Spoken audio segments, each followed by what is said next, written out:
belajar. Oke, ini masih pada semangat nggak belajarnya? Masih. Biar lebih semangat, kita ikutin dulu ya. Semuanya berdiri dong, berdiri. Apa ibu? Speakingnya itu tertawa.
Jadi tentang memahami ilmu kalam, ya. Nah, setelah mempelajari bab ini ya, yang ibu harapkan itu kalian bisa menjelaskan pengertian ilmu kalam dan fungsinya, lalu menguraikan dasar dan sejarahnya, menganalisis hubungan ilmu kalam dengan ilmu lain, dan yang terakhir menunjukkan sikap toleransi dan moderat dalam menyikapi perbedaan pemikiran kalam. Nah, masuk ke pengertian ilmu kalam. Nah, jadi ada secara harfiah dan secara terminologi.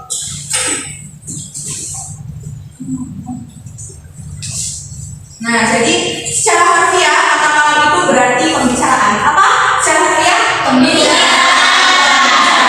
Jadi ilmu kalam ini secara harfiah itu pembicaraan yang ada isinya loh, ada maksudnya secara rasionalitas, bukan kosong nyari bunyinya, tapi ada maksudnya. Nah, secara terminologi, suatu ilmu yang membahas berbagai masalah ketuhanan, misal masalah zatnya Allah, dengan menggunakan argumentasi logika dan filsafat. Maksudnya logika itu berakal, maksudnya ada maksud tadi dari pembicaraan tersebut yang dapat diterima oleh akal kita. Nah, dan filsafat itu disebut biasa juga adalah ibunya ilmu pengetahuan. Nah, filsafat itu apa sih? Berpikir secara mendalam sampai ke akal-akalnya, ya. Tuh. Jadi ilmu kalam itu ilmu yang membahas dasar-dasar akidah, ya, menggunakan argumen yang logis. Itu tadi apa? Pengertian ilmu kalam? Ilmu yang membahas dasar-dasar akidah. Oke. Lanjut ada fungsi ilmu kalam. Ya, fungsinya itu memperkuat, membela dan menjelaskan akidah Islam. Jadi agar kita ini paham dasar-dasar keyakinan Islam. Gitu. Yang kedua, ilmu yang dapat mengokohkan dan menyelamatkan keimanan pada diri seseorang dari kesesatan. Jadi menjaga kita loh dari pemahaman yang timpang ilmu kalam ini. Nah, yang ketiga, yaitu ilmu kalam mengajak orang baru untuk mengenal rasio sebagai upaya mengenal Tuhan secara rasional. Jadi mengajak kita berpikir kritis, lalu menyikapinya Dasar ilmu kalam. Dasarnya ada Al-Quran dan hadis. Al-Quran itu di surah Al-Ikhlas. Pada hafal semua nggak? Kita baca bareng-bareng ya. A'udzu billahi minasy syaithanir rajim. Bismillahirrahmanirrahim. Qul huwallahu ahad. Allahus samad. Lam yalid wa lam yulad wa lam yakul lahu kufuwan ahad. Oke, pada hafal semua. Itu biasanya kita baca ketika sholat kan? Itu pasti paling sering ngaku Kak? Paling sering baca Al-Ikhlas karena pendek kan? Terus juga semuanya hafal. Oke. Kalau hadis ini nanti kita bahas di pertemuan selanjutnya ya karena banyak hadis. Nah, lanjut ke sejarah ilmu kalam. Bahas sejarah kita masih dah sejarah pasti banyak banget gitu kan.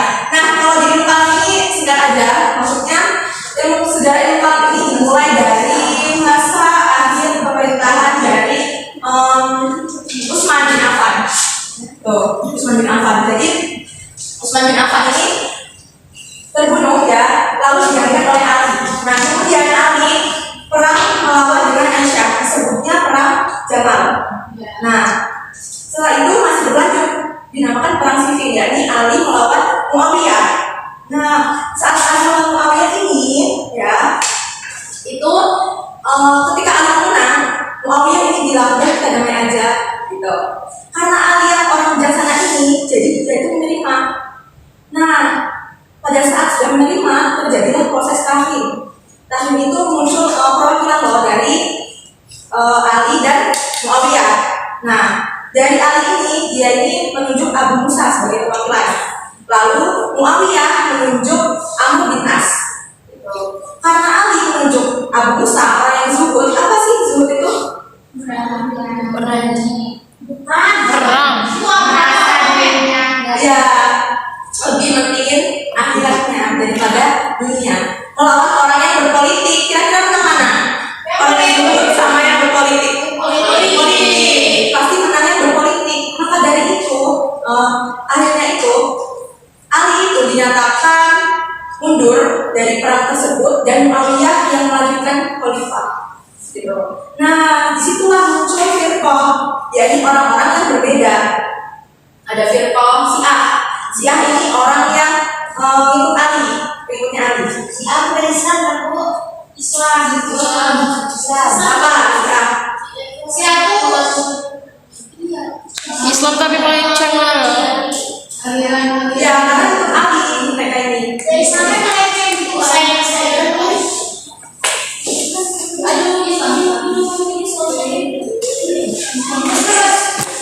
Oke, nanti kita bahas ya. Lanjut ke Khawarij. Nah, Khawarij ini orang yang memisahkan diri. Gitu. Lalu ada aliran Murji'ah. Murji'ah ini aliran yang firqah yang ini. Dia itu mengikut sama Muawiyah. Gitu. Jadi mengikut Muawiyah itu masuk ke Murji'ah. Itu ya. Oke. Next. Hubungan ilmu kalam dengan ilmu lain. Ada ilmu kalam dengan fikih. Gini, kita biar gak terlalu bingung ya. Ilmu kalam kita fokus pada akidah, keyakinan. Nah, kepercayaan. Fikih itu fokus pada cara kita loh, dari perbuatan kita. Nah, kita percaya nggak sih adanya Allah dan Rasul? Cara kita gimana biar kita tuh bisa loh lakuinnya?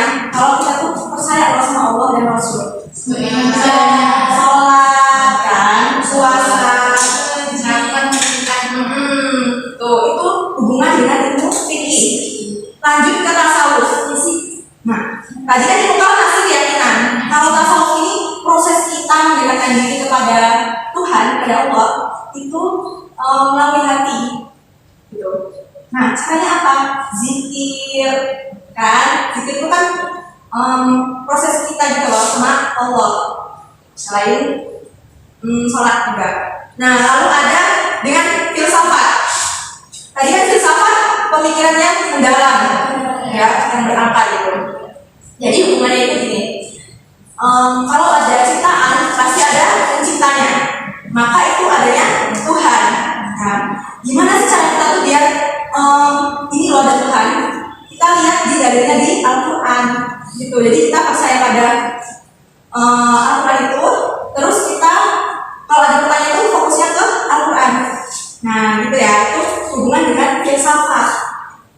Lanjut, sampai sini paham? Lanjut, peran ilmu kalam dalam kehidupan. Nah, yang pertama menguatkan keyakinan. Jadi kita tuh tambah yakin, gitu kan, setelah kita mempelajari ilmu kalam. Yang kedua, menumbuhkan sikap toleransi. Jadi kalau ada yang berbeda pendapat, kita harus hargai loh pendapat mereka, gitu. Nggak boleh yang enggak ini aku yang paling benar, nggak boleh kayak gitu. Harus sama-sama hargai pendapat orang lain. Yang ketiga, moderasi beragama. Yang keempat, penegasan akidah. Ya. Jadi sampai sini anak-anak paham semua? Tadi ada berapa fiqh? 3.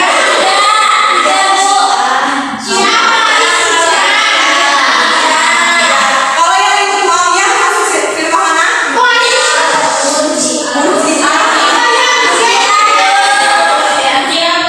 yang pengikut Ali?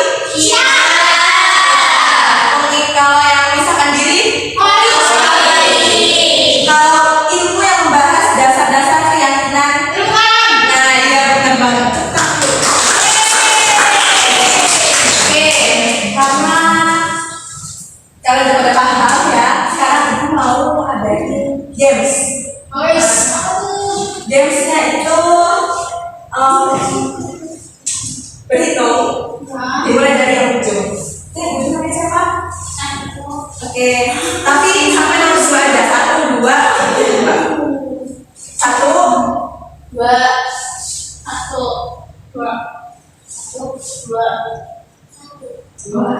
1, 2, 1.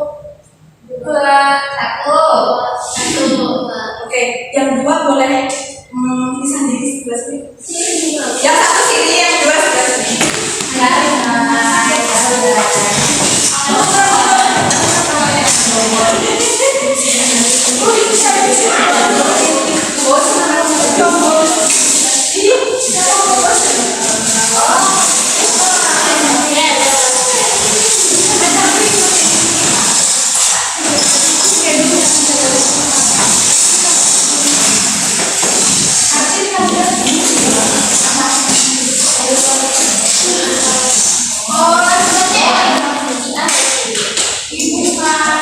Jadi anak-anak ya, dari ibu ada kartu yang menyocokkan. Nah, di sini ada soal dan jawaban. Jadi cara mainnya itu ibu kasih ke kalian. Nah, kalian langsung ini ada tempelannya, lalu ditempel di sini. Nah, setelah itu yang paling cepat mengerjakan langsung ditulis di papan tulis karena spidol cuma 1. Jadi rebutan, cepet-cepetan. Siapa yang mau maju duluan? Nah, ya. Iya, Bu, benar, Bu. Jadi nanti sistemnya seperti itu. Jadi cuma ada satu kelompok yang maju untuk tulis di depan. Ya.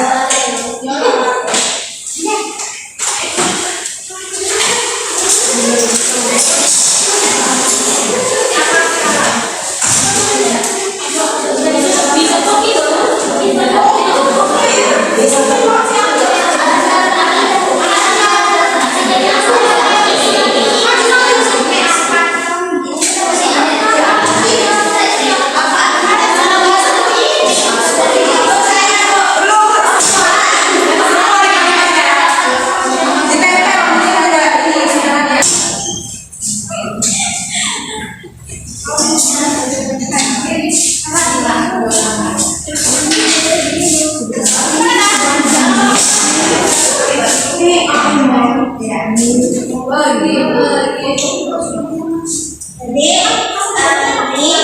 ini yang pertama itu apa arti kalam secara bahasa. Jadi secara bahasa itu kalam adalah perkataan atau bacaan. Yang kedua itu apa arti ilmu kalam secara istilah.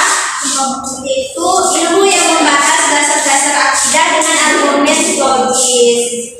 Yang ketiga, sikap apa yang harus muncul setelah belajar ilmu kalam? Yaitu moderasi beragama dan toleransi. Yang keempat, sebutkan salah satu fungsi mempelajari ilmu kalam, yaitu terhindar dari kesesatan.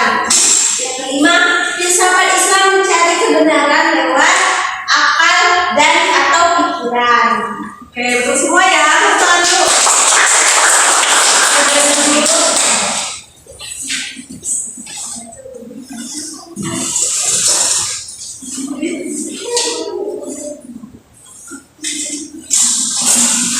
Oke, karena kita udah tadi bahas macam-macam ya, kalau dari ilmu kalam, sejarah, terus apa lagi?